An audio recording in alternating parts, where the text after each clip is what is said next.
Grabe to, grabe. Ang takaw sa ATF. Imagine, 5 times kaming nag-flash.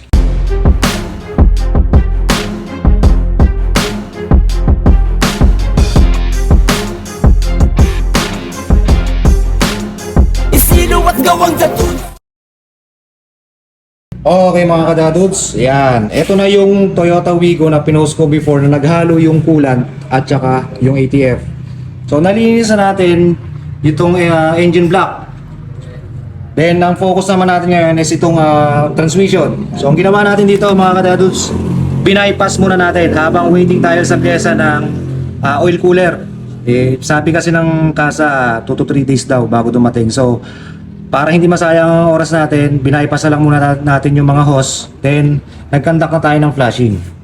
So, ito yung mga flashing natin, pinalashing natin. Mapapansin nyo, 5 planggana yan. Medyo magasos lang talaga sa ATF. So, ito yung first flash natin.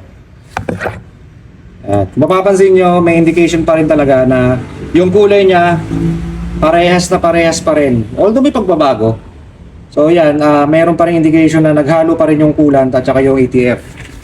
Okay, punasan muna natin. Then second flash.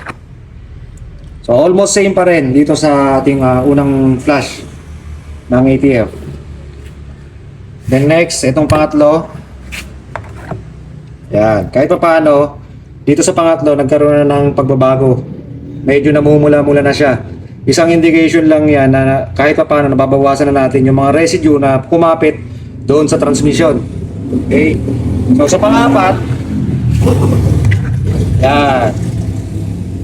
Actually dito sa pang-apat na flash natin, almost same naman ng pangatlo. So medyo maganda-ganda na kulay niya kung i-compare natin sa nauna. Ayan o. Medyo okay na.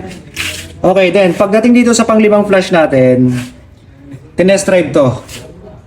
Yan, tinest drive siya. Then after i-test drive, din-rain, then ito ang nakuha natin. Yan, medyo mapula-pula na siya. Yan. So, ang next step natin, mga kadadudes, tatanggalin natin or ibababa natin yung ating oil pan. Then, papalitan natin ng strainer.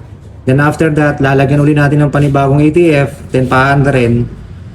Same process, kahit isa or 2 beses na lang siguro kasi medyo okay na kahit pa paano yung kulay niya. Depende pa rin po sa magiging sitwasyon ng matidrain natin. Okay?